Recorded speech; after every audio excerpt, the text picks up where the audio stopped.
ఇది chicken, mutton ఏది లేకుండా జస్ట్ ప్లెయిన్ బిర్యానీ రైస్ అనమాట. దమ్ బిర్యానీ, అది కూడా టేస్ట్ మాత్రం చాలా బాగుంటుంది. సో ఫస్ట్ ఇట్లా కొంచెం నెయ్యి వేసేసుకోండి. తర్వాత 2 స్పూన్లు ఆయిల్ కూడా వేసేయండి. దాంతోపాటు ఆయిల్ కొంచెం ఎక్కువే పడుతుంది, సో చూసుకోండి. మీరు ఎంత వండుకుంటున్నారో దాన్ని బట్టి వేసుకోండి. అండ్ మన బిర్యానీ మసాలాలు అన్నీ ఉన్నాయి కదా, అన్నీ వేసేయండి. రెసిపీ కావాలంటే కింద డిస్క్రిప్షన్లో ఇస్తాను, చూసేయండి. ఈ పత్తర్ పువ్వు అంటారు కదండి, అది కంపల్సరీగా వేయండి. నిజంగా టేస్ట్ చాలా బాగుంటుంది. కంపల్సరీ అండి, ఎందుకంటే చాలామంది వేయరు. సో స్పెషల్గా చెప్తాను అందుకే. వేసి మంచిగా కలుపుకోండి. అండ్ ఉల్లిపాయలు, పచ్చిమిర్చి, నేను ఒక పెద్ద సైజు ఉల్లిపాయ తీసుకున్నాను ఒక గ్లాస్ బియ్యానికి. సో మిర్చి మీరు ఎంత కారం తింటారో దాన్ని బట్టి ఒక 2-3 వేసుకుంటే సరిపోతుంది. అండ్ ఫుల్గా మన ఉల్లిపాయలు వేగాలి, చాలా రెడ్ కలర్ అవ్వాలన్నమాట. సో ఫ్రైడ్ ఆనియన్స్ ఇందులో నేను వేయట్లేదు, సో అందుకే ఆనియన్స్ అనేవి బాగా ఫ్రై చేస్తున్నాను. ఇక్కడ చూపిస్తున్నాను చూడండి. అట్లా బాగా ఫ్రై అయిన తర్వాత మనం అల్లం వెల్లుల్లి పేస్ట్ వేసేయాలి. మేము 1 స్పూన్ వేస్తున్నాము, సరిపోతుంది. సో వేసేయండి. అండ్ అల్లం పేస్ట్ వేసాక కొంచెం అల్లం పేస్ట్ వేగేంత వరకు కొంచెం వేపుకోవాలి.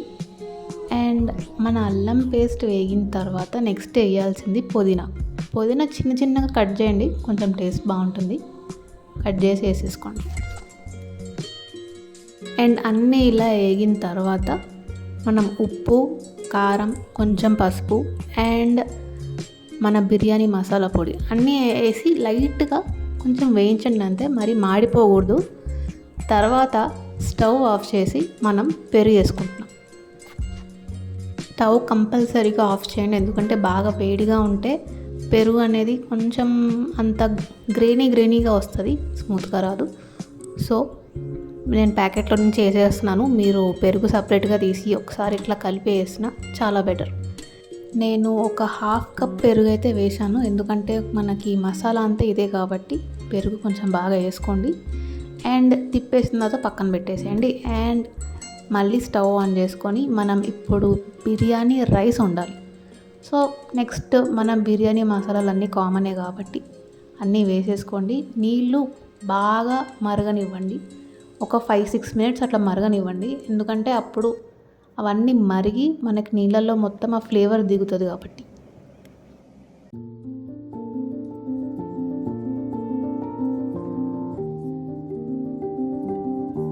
నీళ్ళు బాగా మరిగిన తర్వాత మనం వేసిన చెక్క, లవంగం అన్నీ పుదీనాతో సహా తీసేయండి, ఎందుకంటే ఇవి మనం బిర్యానీలోకి అడ్డు రాకుండా ఉంటాయి. సో స్ట్రైనర్తో నేను తీసేస్తున్నాను. తీసేసిన తర్వాత మనం 1 అవర్ మన బాస్మతి రైస్ నానబెట్టుకుంటే బెటర్. ముందే నానబెట్టిన ఇందులో వేసేయండి.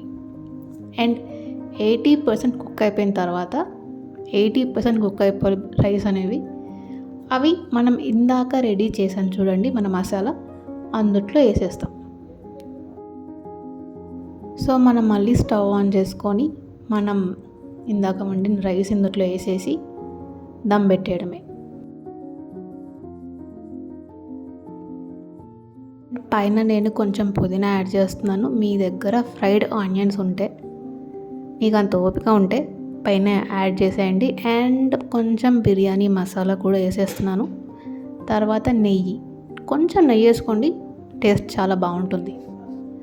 అండ్ నేను కొంచెం కలర్ కలిపాను, మీకు కలర్ ఇష్టం లేకపోతే స్కిప్ చేసేయండి. లైట్గా వేస్తున్నాను కొంచెం కలర్ ఉండాలని చెప్పి.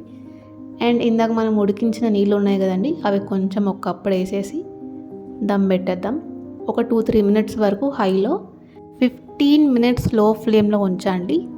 ఈలోపు నేను పెరుగు చట్నీ చేస్తున్నాను.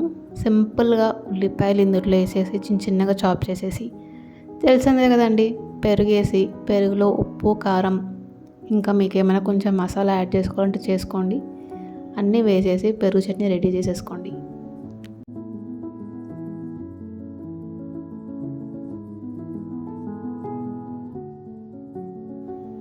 అండ్ మన టైమర్ అయిపోయిన తర్వాత నేను ఇట్లా దమ్ము తీసేస్తే అసలు ఎంత వేడిగా, ఎంత మంచి వాసన వస్తుందంటే ఇల్లంతా సూపర్. అసలు చూడండి ఎంత బాగా వచ్చిందో. టేస్ట్ మీకు నిజంగా చికెన్ బిర్యానీ లేకపోతే మటన్ బిర్యానీ తింటే ఎలా ఉంటుందో అలాగే ఉంటుంది. టేస్ట్ ఏమాత్రం తక్కువ ఉండదు. డెఫినెట్గా ట్రై చేయండి, ఇది నిజంగా చాలా బాగుంది.